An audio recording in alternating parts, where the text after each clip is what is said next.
Hi friends, welcome to VividTech. உங்கள் Android மொபைலில் வந்து ஃபிங்கர்பிரிண்ட் லாக் வந்து ஒர்க் ஆக மாட்டேங்குதா?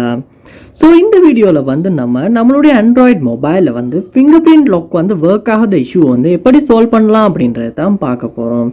ஸோ வாங்க வீடியோக்குள்ளே போகலாம். வீடியோவை கடைசி வரைக்கும் ஸ்கிப் பண்ணாமல் பாருங்கள். இது தான் நம்ம சேனலுக்கு ஃபர்ஸ்ட் டைம் வந்திருப்பீங்களா இருந்துச்சுன்னா நான் தான் விக்னேஷ். மறக்காம நம்ம சேனலை சப்ஸ்கிரைப் பண்ணிவிட்டு அப்படியே பார்த்துல பெல் ஐக்கனையும் கிளிக் பண்ணிடுங்க. அதாவது உங்கள் மொபைலே வந்து உங்கள் மொபைலில் லாக் ஸ்க்ரீனுக்கு வந்து போடுற ஃபிங்கர் பிரிண்ட் லாக் வந்து ஒர்க் ஆகலை, இல்லாட்டி வந்து மொபைலில் ஏதாவது ஆப்ஸுக்கு வந்து நீங்கள் ஆப் லாக்காக வந்து ஃபிங்கர் பிரிண்ட் லாக்கை வந்து போட ட்ரை பண்ணுறீங்க, அதையுமே வந்து போட முடியலை.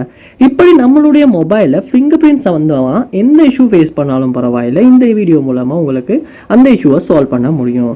வாங்க வீடியோக்குள்ளே போகலாம். ஸோ ஃபர்ஸ்ட் ஸ்டெப்பாக நீங்கள் என்ன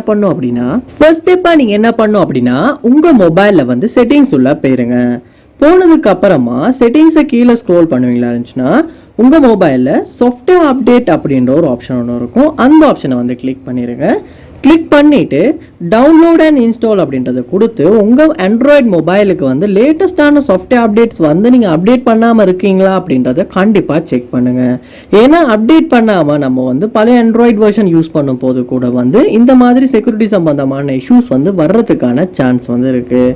அதனால நீங்கள் வந்து அப்டேட் இருக்கான்றதை செக் பண்ணி பார்த்து அப்டேட் பண்ணுங்கள். ஸோ அப்டேட் பண்ணுறதுனால கூட வந்து மோஸ்ட்லி இந்த ஃபிங்கர் பிரிண்ட் ஒர்க் ஆகாத இஷ்யூவை நமக்கு சால்வ் பண்ணிக்கிறதுக்கான வாய்ப்பு இருக்குது. நெக்ஸ்ட் ஸ்டெப்பாக வந்து நீங்கள் என்ன செய்யணும் அப்படின்னா உங்கள் மொபைலில் நீங்கள் வந்து ஏதாவது ஆப்க்கு வந்து ஃபிங்கர் பிரிண்ட் லாக்கை வந்து எனேபிள் பண்ண விரும்புகிறீங்கன்னா அந்த ஆப்புக்கு வந்து சப்போர்ட் இருக்கா அப்படின்றதையுமே நீங்கள் செக் பண்ணிக்கொள்ளணும். ஏன்னா ஃபிங்கர் பிரிண்ட் வந்து மோஸ்ட்லி நிறைய ஆப்ஸுக்கு வந்து சப்போர்ட் பண்ணாது ஆப் லாக்காக போடுறதுக்கு.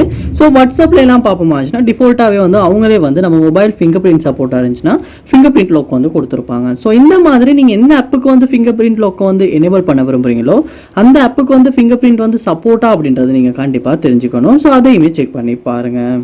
அடுத்ததாக நீங்கள் என்ன பண்ணுங்கன்னா உங்கள் மொபைலை ஒருக்க ரீஸ்டார்ட் பண்ணுங்கள். ஏன்னா ரீஸ்டார்ட் பண்ணும் போது கூட வந்து நம்ம மொபைலில் ஏதாவது இஷ்யூ இருக்குமா இருந்துச்சுன்னா அது வந்து ஒட்டுவாகவே சம்டைம்ஸ் சால்வ் ஆகிறதுக்கு சான்ஸ் இருக்குது. ஸோ அதனால் நீங்கள் உங்கள் மொபைலை ஒருக்க ரீஸ்டார்ட் பண்ணிவிட்டு கூட செக் பண்ணி பார்க்கலாம். ஸோ கண்டிப்பாக இந்த ஸ்டெப்ஸ்லாம் நீங்கள் ட்ரை பண்ணுறதன் மூலமாக உங்கள் மொபைலில் வந்து ஃபிங்கர் பிரிண்ட்டில் வந்து ஏதாவது சாஃப்ட்வேர் சம்மந்தமாக இஷ்யூ இருக்குமா இருந்துச்சுன்னா ஹார்ட்வேர் சம்மந்தமாக இல்லாமல் சாஃப்ட்வேர் சம்மந்தமாக ஏதாவது இஷ்யூ இருக்குமா இருந்துச்சுன்னா கண்டிப்பாக அதை சால்வ் பண்ணி ஃபிங்கர் பிரிண்ட்டை வந்து ஒர்க் பண்ண வைக்க முடியும். ட்ரை பண்ணி பாருங்கள். இந்த வீடியோ உங்களுக்கு ரொம்ப யூஸ்ஃபுல்லாக இருந்திருக்கும்னு நினைக்கிறேன். இது போல் நிறைய வீடியோ பார்க்கணுன்னா கண்டிப்பாக நம்ம சேனலை நீங்கள் சப்ஸ்கிரைப் பண்ணுங்கள். அப்படியே பார்த்துள்ள பெல் ஐக்கனையும் கிளிக் பண்ணிடுங்க. தேங்க்யூ.